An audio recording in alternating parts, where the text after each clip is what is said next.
tidbits. If you have not followed his Triple H horse racing podcast, you're missing out. It's one of the best podcasts in the country.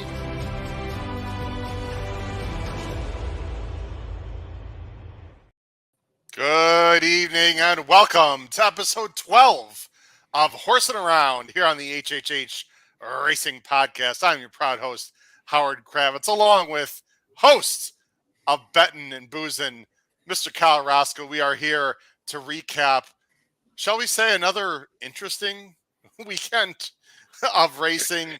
We're going to talk about the Tampa Bay Stakes, the Anita Stakes. A little issue I heard with the tote system. I don't know. I'm a little late to the party on that. And also the NHC final preparations as yours truly will be gearing up for that great event as a competitor. And Kyle will be there actually with his whole family out in Vegas. Thanks for joining the show. Please make sure you follow us on X right there at H Kravitz. Kyle, we reached over 2,000 followers, by the way, on X this weekend. Really proud of that. Very cool. Of course, hit that subscribe button on the bottom right-hand side of the screen. Also, smash that like button below the video player and in the upper right-hand corner there on the YouTube channel. Please hit the notification bell so you know when new content will arise. You can listen to us Apple Podcasts, Spotify, and Anchor. Tip sheet below the video play. A little bit of a struggle this past weekend. Actually, the whole weekend really was a bunch of meh for me personally, but got all the bad plays out of the way, hopefully, to crank up for the NHC. We got a great website, hhhracingpodcast.com. Of course, we're on Instagram. Also, instagram.com/HHH Racing Podcast. Young Mr. Roscoe, how are we doing tonight? Good as it can be, man. Yeah, I'm with you there. It was a weird weekend for me. It was like I was right on the nose, yet not on the nose that I needed to be on, I guess is one thing you could say. But look, man, I mean, we go to Vegas in a few days. Hopefully, like you said, we got all the bad luck out of the way early. Yes, we do go to Vegas in a few days. Very lucky, very happy about that. We put that up there too. Let's check in and see who's in here. We got our buddy Michael Austin is here. We're not going to be too far. Maybe Michael make a little surprise visit to Vegas. Yeah. I don't know. What are you, an hour plane flight? I think away, Michael, or 45 minutes. I don't know. Hop on down. We'll buy you a beverage. Look who's here. Dave Duncan, another competitor here in the NHC. He'll be sitting with us at the table. Real excited to see you, David. Looking forward to that. We got Mark Bogaz is here. Showtime boys. What's up, Mark? How are you doing? Sylvain, best of luck. Appreciate that. Hello from Canada. Appreciate that, Sylvain. And there we go. Michael might be there. Oh boy. Oh boy. There we go. Matches. If Michael Austin shows up. Mike Carmoli is here. Good evening, fellas. Got all the wonderful people here. Look, Todd Harmon is here. Oh boy. Yeah, no kidding. Oh boy. Tote board blues.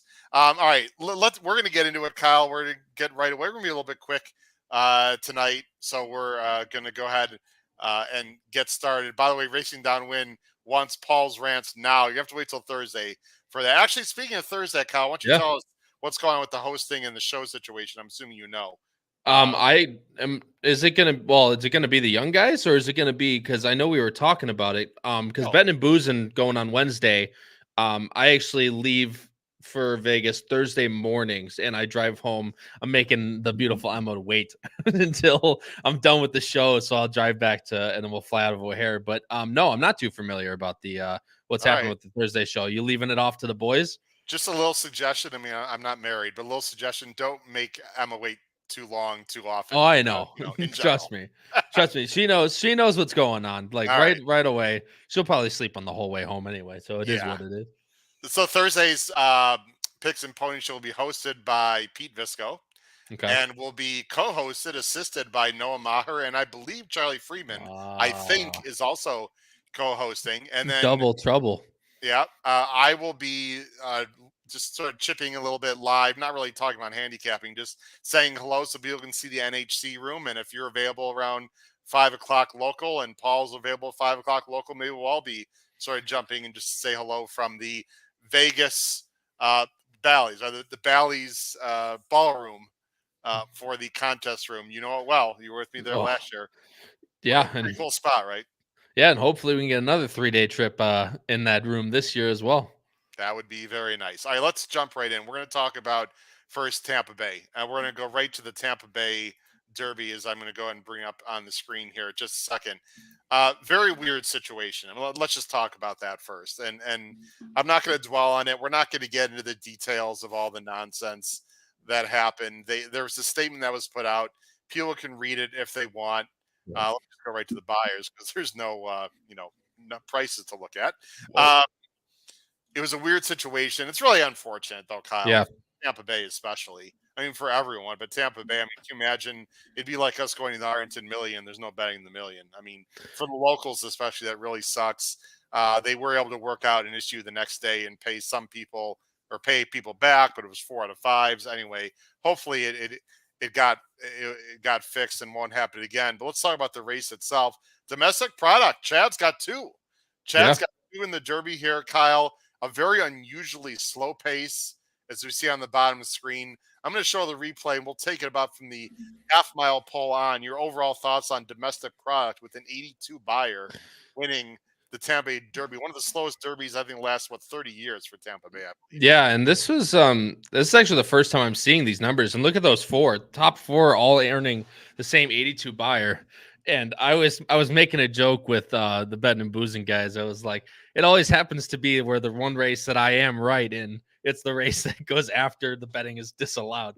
So it goes that way. But What do you think he would have been, Kyle? And we don't know. What do you think he was going to be in this race? 9-5, 2-1, maybe. I think it was gonna be no more time 7-5 and domestic product. He broke well. 9-5. He's in between.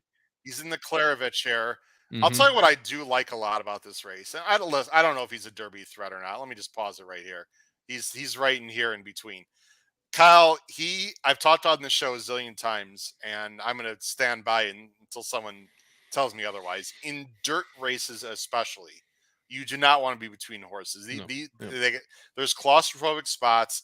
These dirt horses in general don't train in behind, Kyle, and take a lot of dirt. This looks like a pretty big horse. He's actually bigger than Sierra Leone. I know for a fact because 1, I've seen them down there in person. And 2, when you watch the works of Sierra Leone, who's been working with domestic product lately, domestic product, it's not like towers over him, but he's a little bigger, taller horse. I love the fact that he handles in between horses. He rated in kindly. He did it very professionally. He did accelerate at the end. Take us through the stretch run here on the 5 domestic product. Yeah, and obviously, like I said, I did pick we did the Tampa Bay Derby card. I did pick domestic product on top, and you can see even Grandma the First keeping him inside a little bit, but up front, I mean, this was just an absolute dogfight at the end here for who's going to win this race. I think they all ran very well, and like I said, there's a lot of hard spots in between, but domestic product does end up getting the nose in front. Grandma the First ran a huge race coming from that far back in what was a very slow pace. So I'll definitely give the credit where it's due there. But yeah, I mean, you want to talk about a gritty horse and winners win and domestic product. You want to talk about Howard as you put us back on screen. You want to talk about now the Remsen, huh? How good the Remsens looked this year as opposed to what everyone was saying about Sierra Leone and how the Remsen doesn't show year after year. That's 4 winners that might go. 3 winners for sure going to the Derby.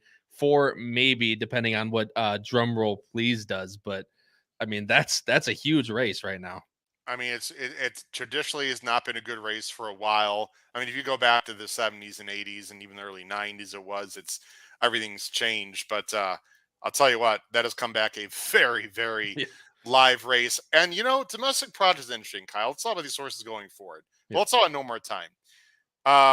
Training No More Time, Delgado, I believe. So they're going to rest him up for the Derby? Yeah, I saw that too. They said he's a smaller horse. He's better with time between his races. Like, I get all that. And after, I've sort of stopped worrying about horses that are lightly raced winning the Derby. There's a lot of fallacies that have just gone by the wayside. I mean, Mage last year I didn't love only because that was like his 4th lifetime start in the Derby, and just he proved me wrong there. And Justify broke his maiden in I think late January or early February. So things are not the same. I mean, obviously you haven't been around the game for 30 years, but things have changed a lot. I still don't like that idea at all. I think No More Time would be much better with a prep. That being said, I don't think he has a shot in hell to win the Derby. Yeah. I do like the fact from a selfish standpoint, he does add more speed in the race, even though it doesn't have to be on the lead in the Derby. He will be in the front flight, you would Correct. think. Yeah, I mean, just based on paper alone, early time form has him as an early pace of 103, so he'll definitely be up there There we for go. sure. Yep, I know. I saw that too. Good I'm old. having issues with my computer. Anyway, go ahead. Sorry about No, that. it's all good. I mean, I thought he ran a really big race in the Sam F. Davis. I mean, you can always argue who he beat in that race, being that Agate Road came from. I wouldn't even say the clouds, the stratosphere. That horse was Mars far back and was still able to close and lose by 1.25. But no more time did all the dirty work early there, and he might have to do it again in the Derby, which running out of this race into the Derby is going to be a challenge for sure. But as we talk about traditionally, this horse will be in the spot that he'll be in to win the Derby. It's just a matter of, is he good enough? And personally, I don't know if he is or not. I mean, he's just not fast enough right now. Yeah. I mean, he's a nice horse. He's maybe like an Ohio Derby kind of horse. I Mm-hmm. mean, right? There's plenty of money to be won, as I show his PPs here. I mean, they've done a great job with him. It only costs $40,000, by the way, which is I pay attention to that a lot more as an owner now. Nice story. I don't think he has a chance in hell. I think he should be 50 to 1 in the Derby plus. It'll probably be 30 to 1 because that's how the Derby rolls. Nowadays, yeah. Yeah, no more. You mentioned, Good Money ran a big race also for Chad. Mm-hmm. I think he's got I don't know if he's really a two-turn horse. We'll see. He did run well. Harden was a little bit disappointing, as was Sturdy, I think, based on what some people thought they were going to do. Let's talk about Domestic Proc, and then we're going to move on. How much of a threat is he in the Derby? I mean, it looks like he can run all day. He's long striding. I think he, as of now, we don't know. As of this moment, I think he'd fill out your super. Third, probably not, but he's interesting to me a little bit.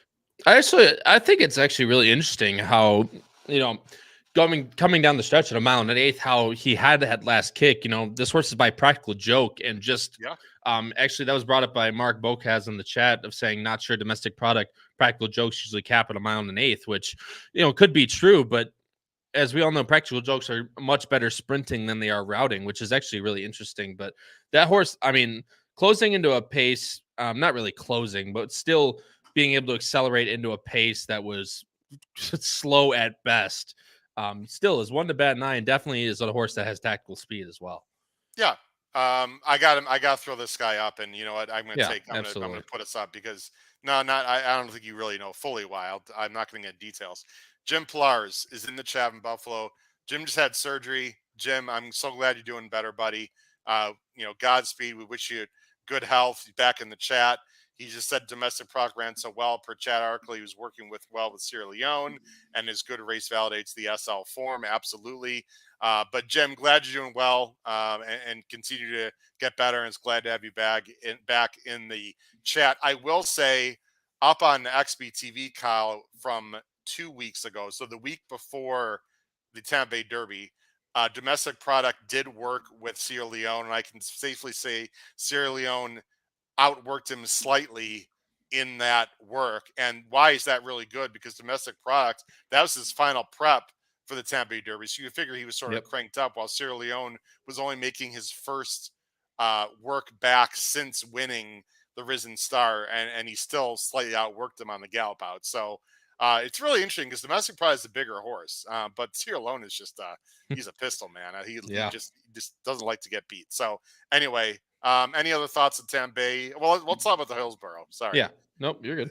This race, look, Kyle, I've talked about on this show. You talked about on your show. We can't just talk about all things that are rosy and wonderful for us betting wise or otherwise. And this race was really painful to watch because congrats to Sparkle Blue and a brilliant front-running ride. But, I mean, look at these fractions, Kyle. I mean, completely ridiculous. You and I loved Elusive Princess in this race.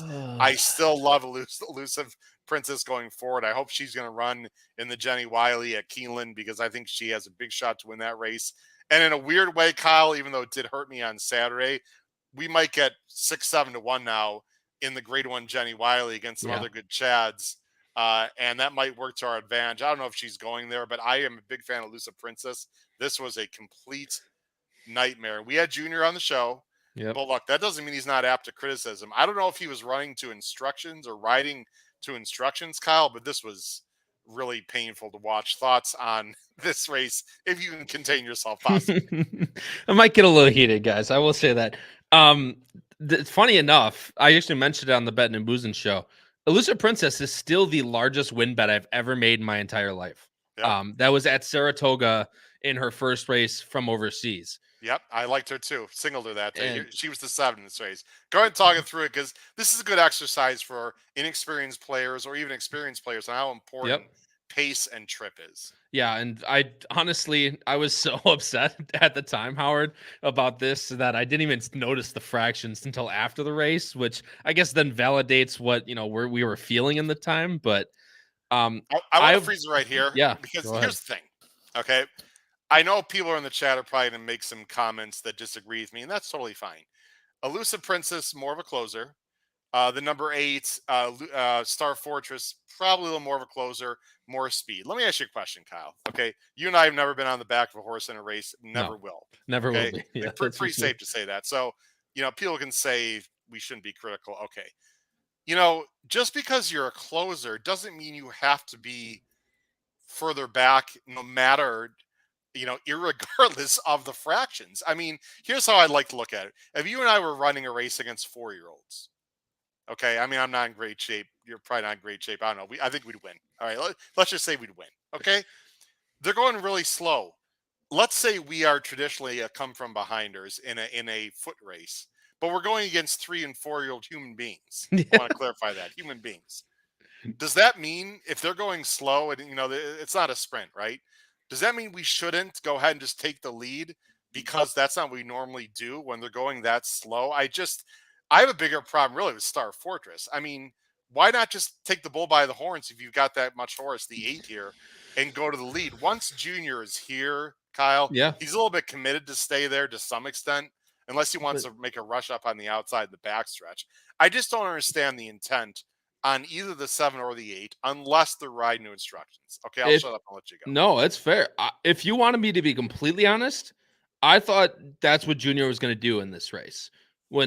Especially with market segmentation out and Beech Nut Trophy out, there's legitimately no speed anywhere in this race. I thought Junior was going to go to the lead and never look back, is what I thought in this race. And you can see her the entire time.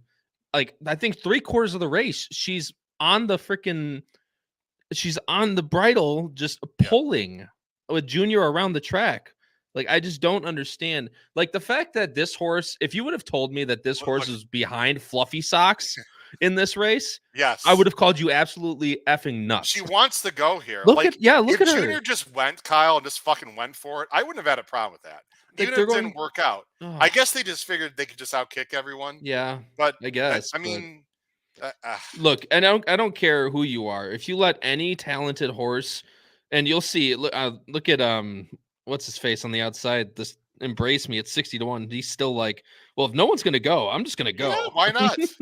Like, if 52 flat, if you let any horse with any talent go 52 flat up front, you're gonna have a hard time kicking from however many legs back. If I don't know who rode Star Fortress. I can't recall, but whoever rides right now, I'm just fucking going. I'm just going. It's right Tyler. Now, I'm going Tyler, and I love Tyler, obviously. Yeah. I'm going like balls to the wall and like, let's go. Like the fact that they're both in hand still past the 3/4.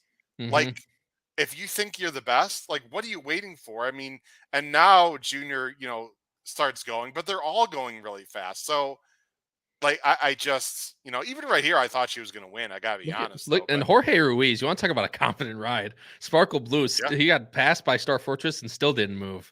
But here you've got no chance, Kyle. Unless you're a grade 1 Euro, you've got no chance from here. Especially with this pace, like, I don't understand. And she only ends up losing this race by a length, which I guess is even more. Fluffy Socks just doing what Fluffy Socks does, coming up but never getting there.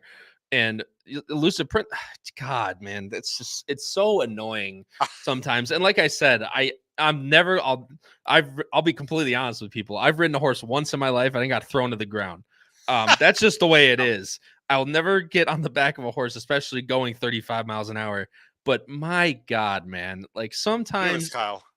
I've never seen never in my life have I seen a final eighth in 11 ever. I don't think I've ever seen that, to be honest. I mean, that is absolutely flying. Oh my gosh, man. You know, so again, people can say, "Oh, crying over spilled milk," blah blah blah. Yeah. This horse won. Okay, fine. I'll tell you what. These horses run again the same field. They could run this race 100 times. I think Sparkle Blue wins it 5 or 6. Yeah, I mean, that's what I was gonna say. no disrespect to that horse. No, I mean, we were both against Fluffy. I think also in general. This is a bet back for sure. Yeah, and we might get a better price. So you know what? There you go. And maybe I'll up the ante and go an even bigger price. I mean, even bigger amount than I did at Saratoga. Just one. Like I said, you're talking about like, crying over spilled milk and stuff like that. But this is the stuff that gets you fired up, right? Is when you think how a race is going to go and you see it develop exactly like you think, except the horse that you thought was going to go is 6 lengths back at the quarter pole, trying to run into a minute and 17 3/4. It's just, again, crying over it because I'm a biatch, but it is what it is. It just pisses me off. Well, no, you've the right. Noah Maher, your wonderful co-host, said Fluffy lost with that trip. She sucks. He does suck. That's for sure. Well said.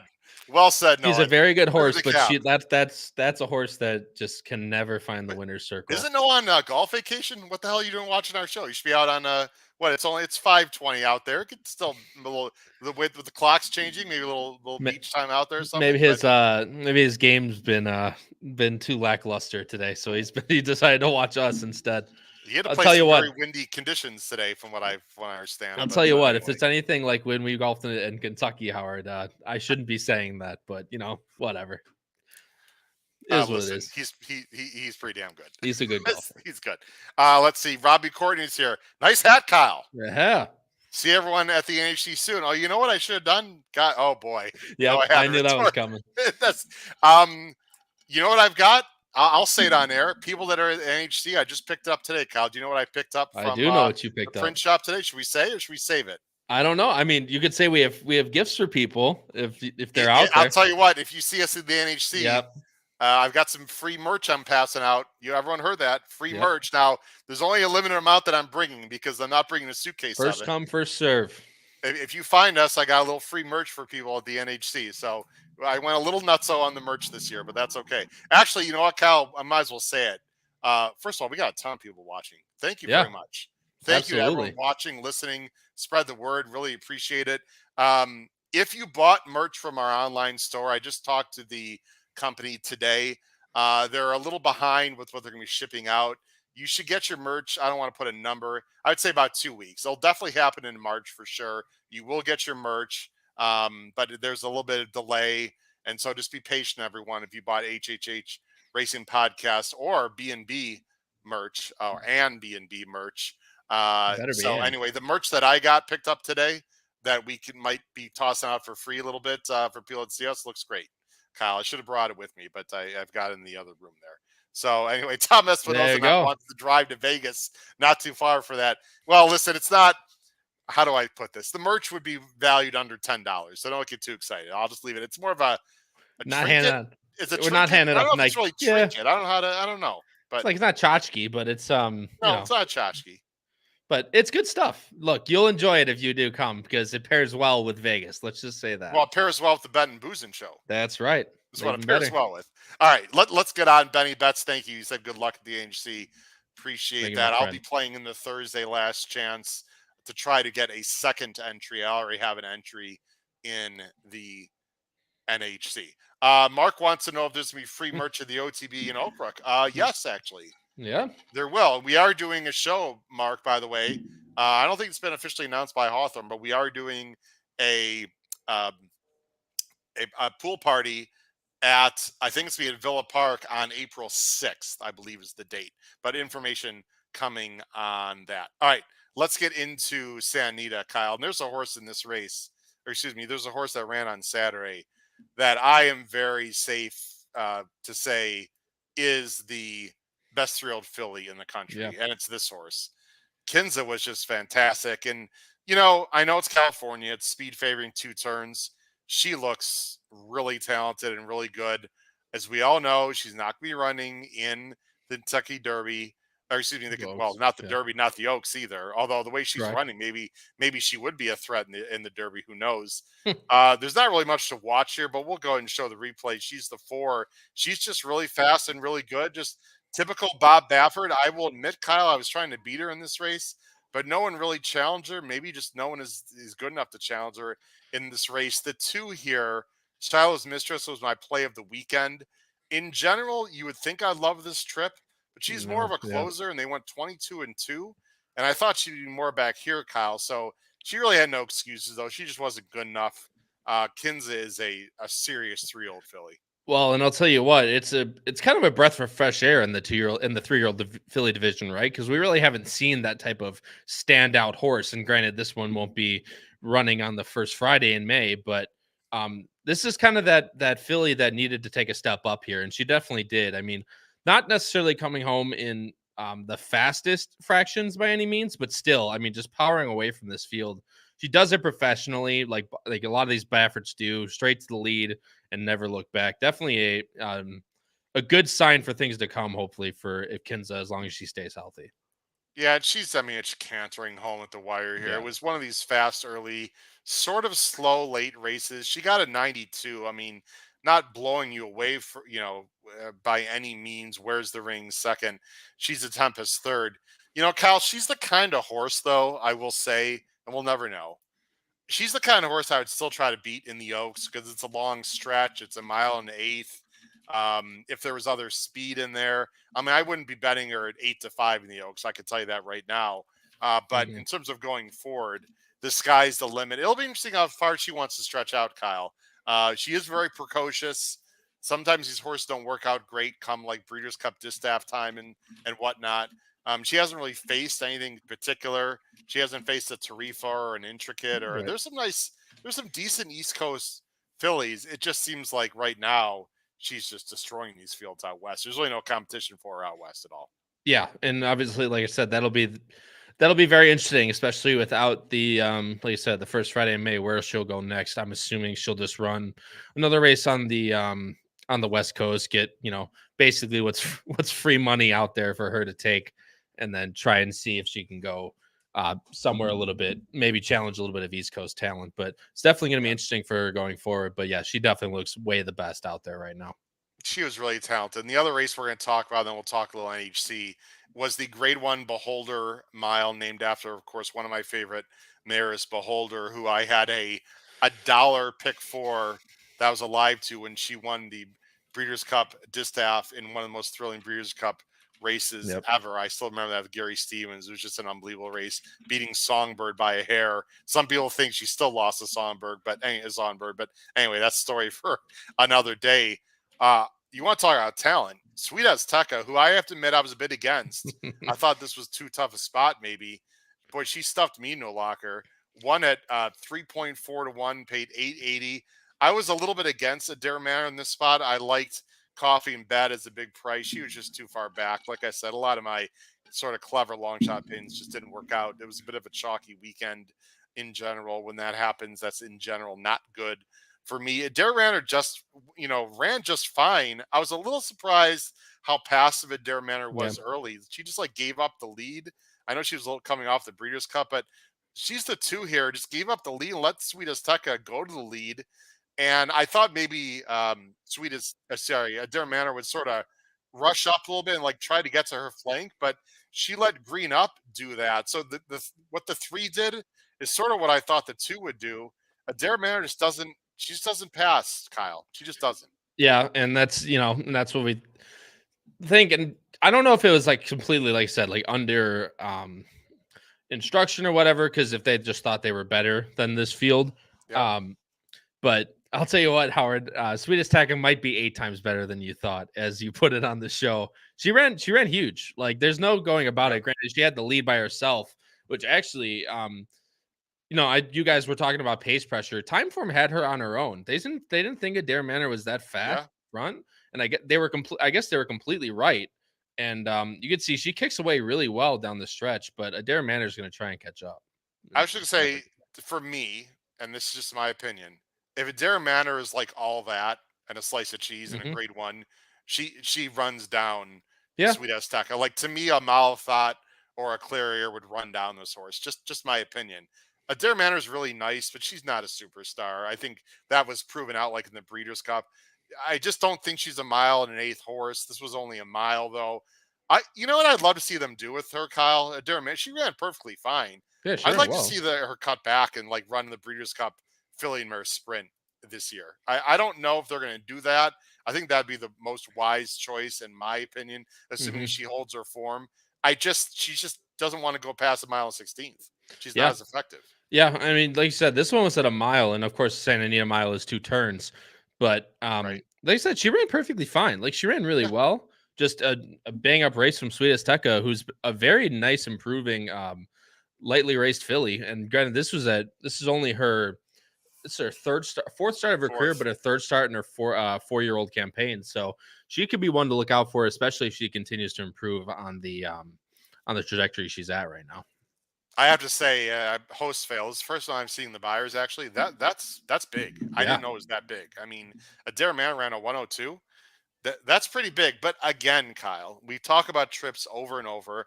I'll talk about till the cows come home or the horses come home. There you go. Oh, Adair Manor did it. She got a dream trip. I mean, dream trip. And so did Sweet Azteca, in the sense that it was it was honest. But again, this is why, like, let me put us back on screen, because again, feel free to comment in the chat. I want to hear people's opinion. You know, when Imagination won the San Felipe and got a 94 over Wind Me Up, okay? And people are like, oh, these are, Baffert's third and fourth string could win the Derby. That's like a workout, Kyle. Like, if let's take Sierra Leone, who is a closer, but just for example, okay? If Sierra Leone was in a 2-horse race and he was just out there stalking and was able to just run as fast as he can, I have no doubt he could run 100 buyer. I mean, when you're in a small field like the Imagination race from last week, and it's basically running around the track, you're going to run a fast time. Sweet Azteca is going to run a fast time. I'm not saying she's not good. She's very good. Adair Manor is going to run a fast time in that circumstance. There's no one to, like, there's no steadying, there's no waiting, there's no dirt kicked in your face. They're running optimal speed. So I'm even like a No More Time in Tampa Bay Derby, right? Or, I mean, I think No More Time could probably run a 90, even though he's never done it. If he's just like out there on his own, right? It's like a time trial in like in a car race, or a time trial. They actually have those in standardbreds and harness races once in a while. They just let a horse just go as fast as they can go. So again, the figure is the figure. I get all that, but under more difficult race circumstances, they can't always do that. Michael Lawson, of course, a West Coast guy. That's what I was going to say. It kind of inserts in the fact that, you see a lot of these Santa Anita times that are really good, and the buyers end up coming back really big as well. I feel like that's exactly it, because Mike Lawson brings up, he says, go ahead, sorry. He said exactly why these Cali buyers are sometimes inflated. And it's that type of thing where if there's 6 horses and they're all tracking too wide, like, there's no, like you said, there's no waiting, there's no, anything like that. They can swing 3-4 wide in the stretch if they have horse and just kind of see what they got. I think that's a really good point. I just, again, it's in the eye of the beholder, pun intended. That's right. Yeah. Well. Pun intended. But again, if people want to keep betting, horses with these big buyers, but they're doing it with perfect trips, feel free. It's been plays. I'd love to see, I don't know. I'm trying to think of a situation, like Sweet Azteca, if she faces some good speed horses in like, what's the race that's on Belmont Day? Not the Mother Goose. I'm drawing a blank. The real nice filly and mare race that search results in Malathat. Ogden Phipps. Thank you. Like the Ogden Phipps, which is going to be at it's going to be at Saratoga. Like going a mile and a 16th, for example, against serious East Coast horses, like in a race like that. No, I don't want no part of Sweet Azteca in a race like that. So look, she might be the next superstar, Kyle. We don't know, but she's gonna have to prove it to me against more difficult circumstances. And I think the thing is that in like, especially like shows like this, I feel like that's the biggest thing that like a lot of like, public guys can offer is, they find those favorites, those 7-5, 8-5, 9-5 favorites that are running these big buyers that are going to take money, but they continue to do it, sitting in the pocket, tracking too wide. And of course, that could just be the horse is talented and the horse makes their own trip, i.e. Nest, when she was very good. It's that she has that tactical speed in a filly division where it was Malathot, Clarier, that type of stuff, where they're going to be coming from farther back. Nest just had the natural born ability to be up closer and be able to get first run. And that's exactly right. Why don't you read that for people that are going to be listening on later? He says, Thomas Spinoza brings up, he said, excellent point, Mike, proved by California duds in 23 Breeders' Cup. And we talk about it, all the time, is these horses that get perfect trips are going to be bet because people will see the big numbers. But I think that's probably one of the most valuable angles in terms of a betting standpoint rather than a handicapping standpoint. Oh, and you can close at San Anita, but going two turns, it's tough. You want another good example? To me, Ushpa Tesoro. I loved Ushpa in the Breeders' Cup Classic. I also did. He ran perfectly fine. Look what he did. He came back in the Saudi Cup and just barely got run down, ran a huge race. So if people don't think that the track matters, they're crazy. And this is not us crapping on California horses. Right, of course Please don't put that below the video play. Oh, typical East Coast, Midwest. No. I'm very happy to bet California horses in the right situation. It's just, and I'm gonna push back a little bit on what Michael Austin said, who said the buyers are inflated. I think the buyers are correct. Yeah, I'm just saying they're hard to replicate in a different situation. I have no doubt that the buyers are correct. I'd have to see the time form when that comes out, which Kyle and I both actually have learned to enjoy even more so than the buyers are find more accurate. I don't think the buyers are incorrect, Michael. I just think they don't play well in certain situations coming from California to other places. Kyle, we're coming up on 40 minutes. Let's just take 5 minutes. The NHC is this week, excuse me. I'm going to be a little late to the game with my preparation. By now, last year, I already had. Well, I didn't play in the Thursday first chance, last chance, but by this time, I already had like a bunch of Friday races handicapped and ready to go. I've got schoolwork to do and just life stuff. So I'm going to do some handicapping on the plane. I'll be prepared. Don't worry. But I'm going to be a little late to the party. They just announced the mandatories, by the way, for the first chance. Last chance. Kyle, you've only you were there once. I've only played in it once. We are not experts on the NHC, but what would you suggest to people who are preparing for, let's just say, the main event on Friday? Look at the mandatories first. Find your once they come out. Look at the mandatories first. Try to find optionals first. And any thoughts? I mean, you've played in a lot of contests, just not the NHC. Right. And, trying to qualify and all these other things. I think the biggest thing for me in these types of tournaments is it's nice that it's live. So it's not like, full pick and pray style, but it's still that kind of mythical money to where I think you need, if you're going to pick a strategy, there's a lot of different strategies you can go about it, like, game theory and all this type of stuff. But I think you just need to approach it looking at it from one angle. There's a lot of people that like to pick absolute bombs, and you only need 2 of those to come in your 4 mandatory, like first chance, last chance. You have 4 mandatories and how many optionals, Howard? Remind me, I'm 10, I believe. 10. Okay, so anyway, like that, I know there's people like to pick bombs. I know you're in kind of the middling price range, somewhere that 5, 8 to 1, somewhere around there. And there's a lot of people that like to play chalk too. And it's leveraging, how many times do you need chalk to hit to incorporate, let's say 2 bombs that hit, 2 cappers, as they call them, at 20 to 1. I think you just need to pick to a strategy, and you need to stay in that lane. Because once you start going all over the place, you pick a 2 to 1 here, then a 20 to 1 here, which again, you could feel very strongly about. But generally speaking, from what I've noticed, again, and you guys have been around a lot more than I have, I'll completely admit that. But I found the best success for me is when I pick a lane and stay in it. And I'm in your kind of lane, Howard. I try to find that nice 5 to 1, 8 to 1 horse, because even though I am generally a chalk player and I like to, face my doubles around, especially in like big contests, like the Pick Your Prize or the BCBC or anything like that, I like to pick a favorite and kind of center my whole day around that one horse. I find it hard to be right so often to get to the people that have to be right twice, Yeah. I just feel like that middling price point and sticking to that, getting, even if you have a horse get second at 7 to 1, you're getting more, if not the same price, if not more, than these chalk players are when they get a horse to win. And granted, we all know chalk wins more than, generally speaking, chalk wins more than the higher prices. But, Yeah. even a second place is still good. So I just think you need to pick a lane and stay and just hold firm with your strategy until you have to start making moves, i.e. when, if a couple bombs hit, then you're kind of forced your hand a different way.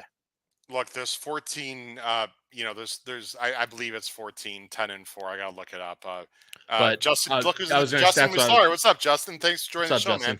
Justin? Justin, I well, will completely agree boy, I with that. forgot the show last week. Check out our NHC preview Yes. show. Kyle, why don't you look up the number on that real quick? It Well, should be 338. I think it's 338. 339? Maybe. Let's Okay, see. Kyle, look it up for us. 338. 338. You're right. Go to episode 338, everyone, on our YouTube channel where Justin Mustari, the 2021 NHC winner, said optional races are the key to win. There's no doubt about it. I mean, I'm not afraid to tell my strategy. I'll tell you my strategy all weekend. I don't care which, if the last chance, the big one, the silver, whatever the hell they're calling the one on Sunday. In optional races, I'm not playing anything lower than 5-1. In 5-1's even a little low for me. I think Justin's exactly right. It's been proven over time. The bigger price plays that you get and hit on optionals are the absolute key. So I am not going 5-1's even a little bit low in an optional for me. I'm going to look for, 10-1s, 12-1, somewhere in there. In mandatories, look, if I love a 3-1, I'll play it. I can't see myself playing anything lower than 3-1, even in mandatory. It just doesn't make sense mathematically, strategically, any way you look at it. If people want to play a 6-5 and they win, fine. They can take their $6. I'm happy for them. It's just not a play that I'm interested in unless something just completely blows me away. I would say 3-1, 5-2 at the very lowest in a mandatory. But in optionals, Kyle, please punch me in the let's not say the stomach. Punch me in the arm. Yeah, there you go. See me play an optional less than 5-1 because that crap just ain't happening for me, for better or for worse. And my thing is, if you're not willing to take it from a guy who plays top 10% in the NHC, take it from a former champion who won with a 15-1 shot. The optional plays, I mean, just think about it, just from a straight mathematical standpoint. If even in main event, there's hundreds of other races that you can play versus 8 mandatories that 750 people have to play together, like entirely. So those think are the mandatories, by the way, on Thursday. It's a little hard to read, but Fairgrounds 2, Gulfstream 5, Fairgrounds 5, Oaklawn 7. So if you think about mandatories, I mean, look, especially like let's say that Fairgrounds race has 9 horses, right? And how many people are going to be realistically taking horses that are 30-1, 40-1 in these races? Probably 10%, 15% are going to be trying to swing for the fences in the mandatories. See, yeah, there you go. I'll pull the full student on teacher violence there. But these 5 to 8-1 horses, if you don't have these horses, especially in mandatories, it just completely negates you from a mathematical standpoint. If a chalk wins in a mandatory, okay, so be it. Then you're down $6, $7, $8 maybe. But if an 8-1 wins and you don't have it, that's obviously so gettable from a game theory standpoint. It's really hard to come back from. But as Justin's pointed out, optional races, like I said, there's hundreds of other races. You get an 8-1 in that race versus an 8-1 where 750 people are playing in. That's massive leverage. So I could not agree more with that. And boy, Dave Duncan was paying attention to the show 338. Look at that. Wrote down. So this, I'm pretty sure this is correct because the horses that I had on top in the contest, there's what they paid. And the 940, by the way, was Big Bean Christine. Yes, it was. Rehan old Matt Miller. So I had a little tip on that horse, even though he's a little bit below what I wanted. But, what do we got here? 8-1, 8-1, 9-1. Okay, 4-1, 6-1, 7. That and I got 40th. Range. We're not showing, of course, the place money that I got on a bunch of horses too. That's not all my cashes, but again, and that got me to 40th. Now look, I want to do better than 40th. Let's just end with this. I got to be honest. I think Justin put it well. I asked Justin Mustar, like, what's your goal? And is it to win the damn thing? It's like anyone that has a goal of winning this tournament is a little bit unrealistic, probably, or too lofty. If I can get to Sunday again, Kyle, I'd be ecstatic, to be honest. I'd love to cash again. I am changing my strategy a little bit, though. I'm going to play bigger prices earlier than I did last year. I wasn't, last year I was a rook. So I have a feeling I'm either going to have a real nice total after day one or day two, or a low total. I'm not going to be like a borderline, qualifying kind of guy.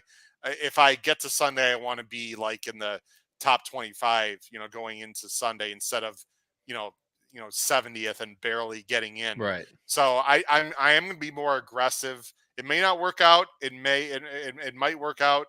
We'll see. But either way, Kyle, it's going to be 1,000 people in that room with a lot of our good friends, including Paul Halloran making his first trip out there. We'll see who Drew Coatney's going to be at our table. Our good buddy Brad Anderson. I don't know if he's been at the NHC before. I'm sorry, Brad, if you have. I apologize. I'm not sure. I don't think he has actually. But no, but anyway. If it was before. Definitely before my time. That's for sure.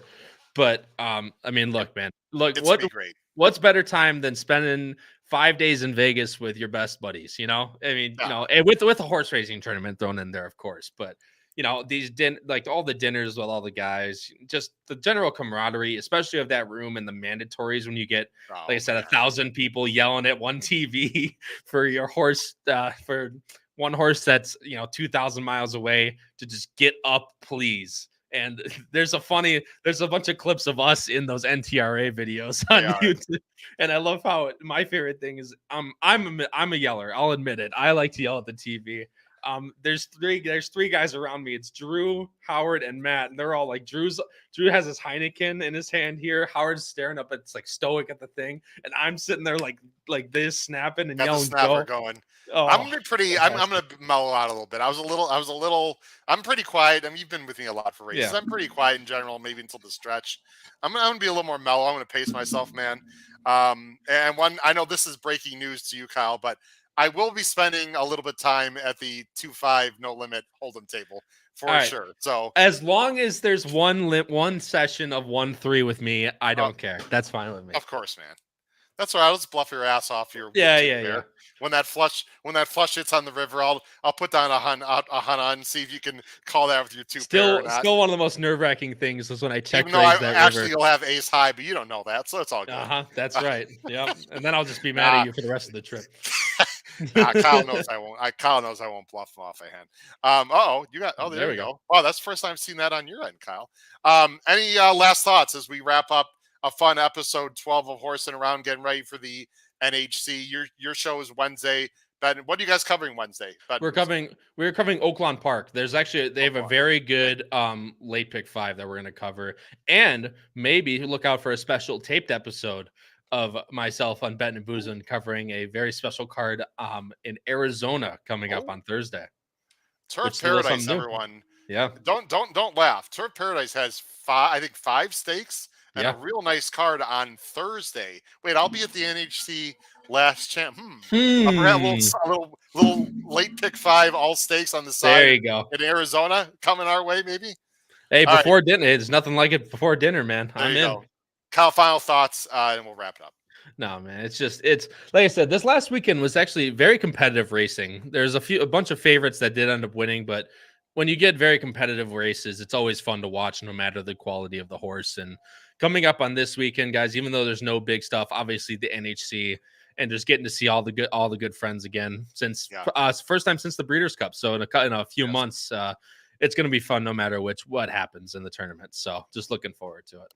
It'll be great. Thanks for watching, everyone, tonight for my good friend and host of Bet and Boozing, Mr. Kyle Roscoe. This has been your host, Howard Kravitz, episode 12 of Horsin Around. There's only one thing for me to say, because we're going to see you Thursday night live from the NHC. 1, 2, 3, Kyle. Crush your bets at the NHC this weekend. Take care, everyone. Have a great night. Bye-bye.